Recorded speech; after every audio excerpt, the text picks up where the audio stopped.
Lagoon here in Baguio.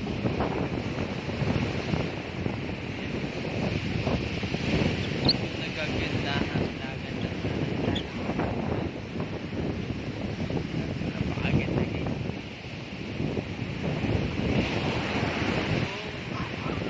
Water.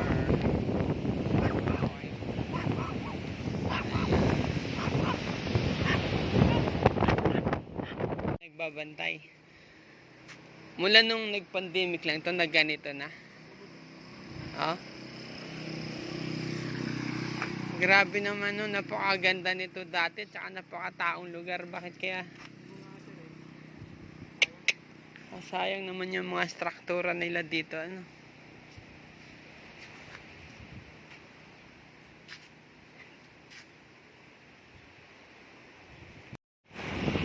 Guys, yung dating maganda, sikat na resort dati dito sa Pagod po, dito na siya ngayon guys. Hindi ko alam kung paano nangyari, pero kayo na bahala humusga. Okay? Ito yung mga dating sikat at malakas at magandang mga hotel accommodation dito sa Hanas Beach, Pagod. Ayan na siya ngayon. Ayan. Ito guys, napakaganda nito dati. Ayan. Kompleto. Pero ayan na siya ngayon.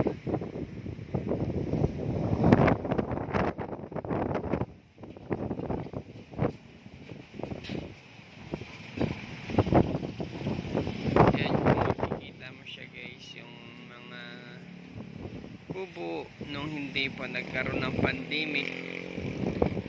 Ayan, napakaganda dati niyan guys. Okay. Ito yung mga accommodation. Yun na ngayon guys ang nangyari sa sikat na Hanas dito sa Pagod.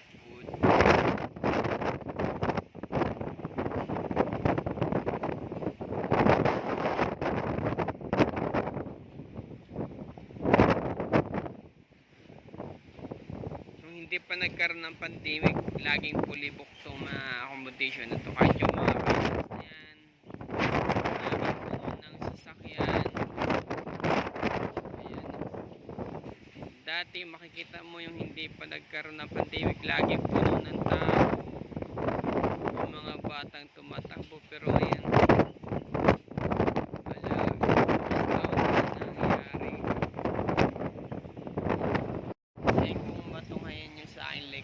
ayan, napakaganda dati nito guys. 2020, 2019, ayan, napakasikat dito dati yung Hanas Beach Resorts dito sa Pagod. Pero ngayon guys, Ghost Town, grabe talaga. Kasi 2 years siguro bago ako nakabalik dito. Pero ayan,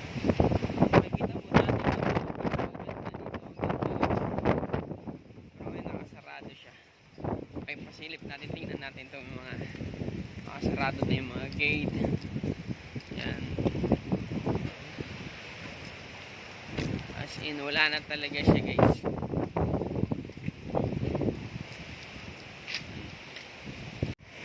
Yan, natutulog na lang yung guard, wala nang bantay kasi yung binabatay niya yan na wala na. Hindi ko alam guys kung bakit ganito nangyari, nagiging ghost town na siya. Naka-close na siya sa ngayon. Dating bar grill. So, napakasikat dito. Ganyan na siya.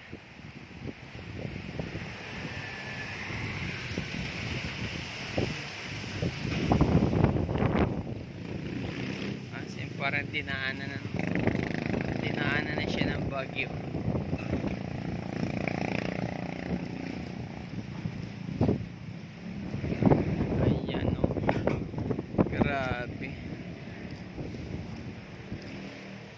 Dati isang room nito yung buong bahay na to nirerentahan to ng 25 to 30,000.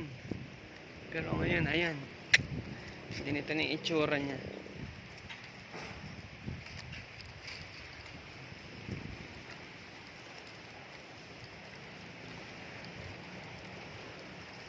Makikita mo siya, oh. Wala na, as in. Sayang, napakaganda nito, oh.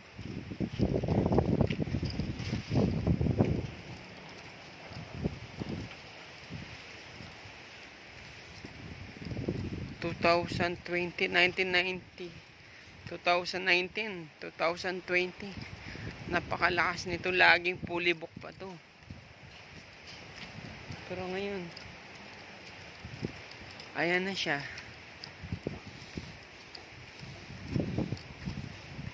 Yun na lang yung natitira. As in, wala ang nakikitang naka-check in. Saka, paano kaya nangyari sa mga empleyado nila dito? Ayan, no?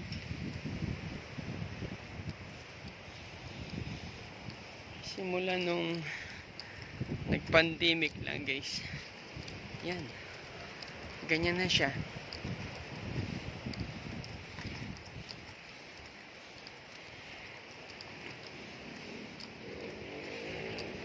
As in, napakasayang.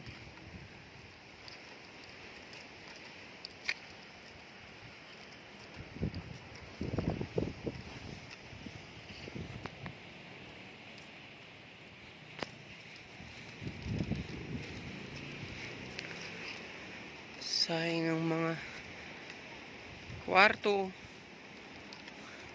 Dati lagi-laging fully book yan.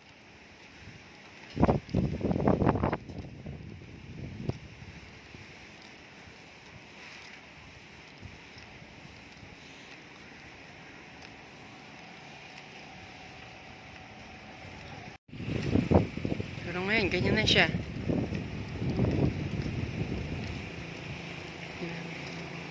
Ang sayang nito.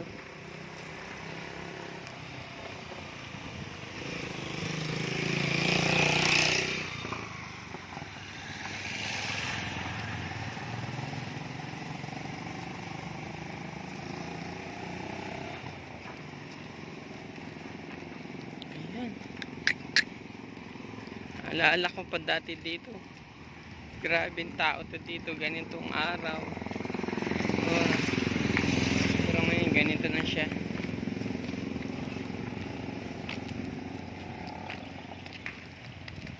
Ayan, no. Wala na, kawawa si Juan. Bumagsak na.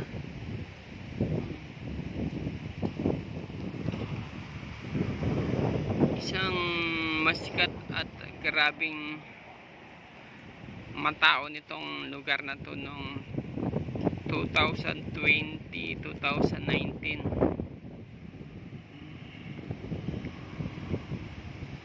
Pero ngayon, grabe.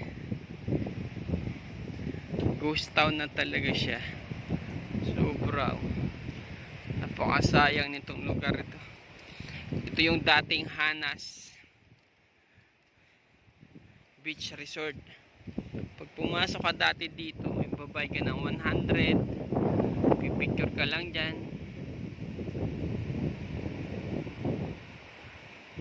Tapos may swimming pool pa yan dun. Ang gaganda talaga nito dati. Pero ngayon, bakit? Ano kaya nangyari?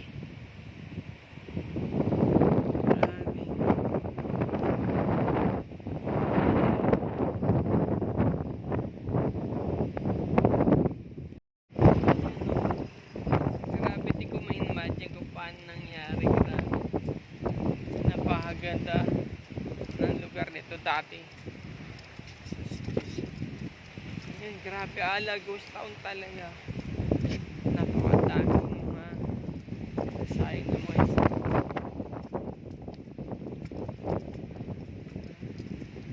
Ayan, ngayon, ganyan na siya. Kaya kung nakakarating ka dito dati, guys, marirelate mo pag nakikita mo to dati. dito laging fully booked to. Ayun yung mga structure dito. Ang gaganda pero ayun, grabe. Wawa talaga. Sobra. Kasi 2 years bago makabalik dito mula nung nag-lockdown. Ayun na siya ngayon.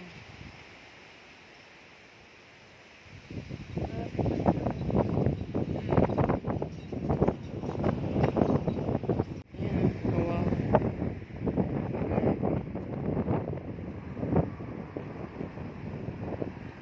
Kasi ganito na siya.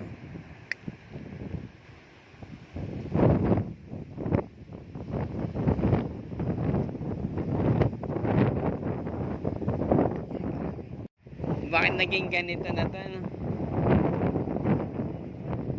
Ha? Bantay?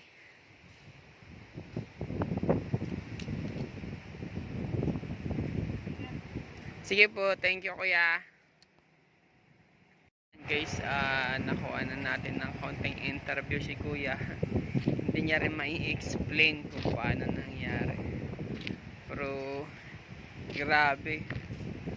Nakapanghinayang talaga yung structure. Makikita mo to guys, yung mga room dati. Yung isang kwarto niyan dati, good for 2 to 3 packs, 5 to 6,000. Yan yung mga room na yan, nasa likuran. Pero ngayon, ala, ghost town.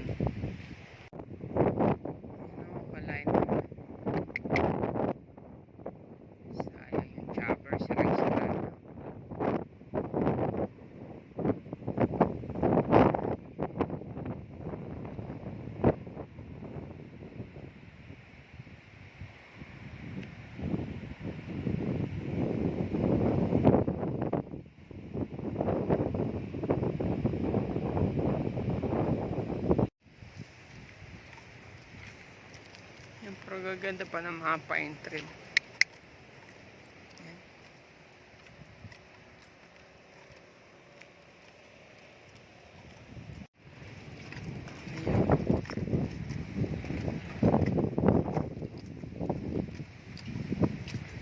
Gaganda pa.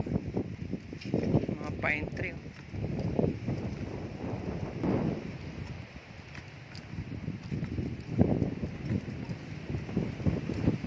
Yung dati nilang swimming pool.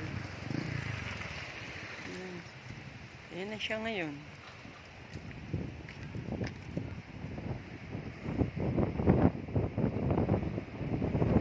Ayan yung dating swimming pool nila. Oh.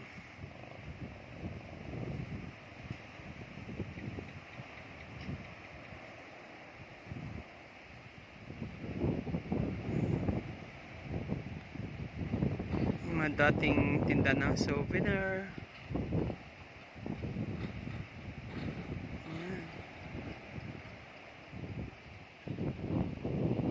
Wala na, nagbabaliktad na talaga.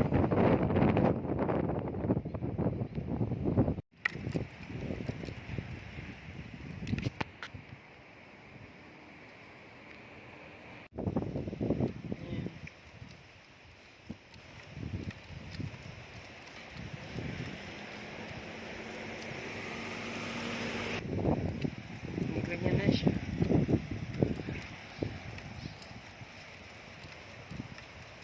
Ang gaganda ng mga pine tree. Siguro kung may balik lang sa normal to.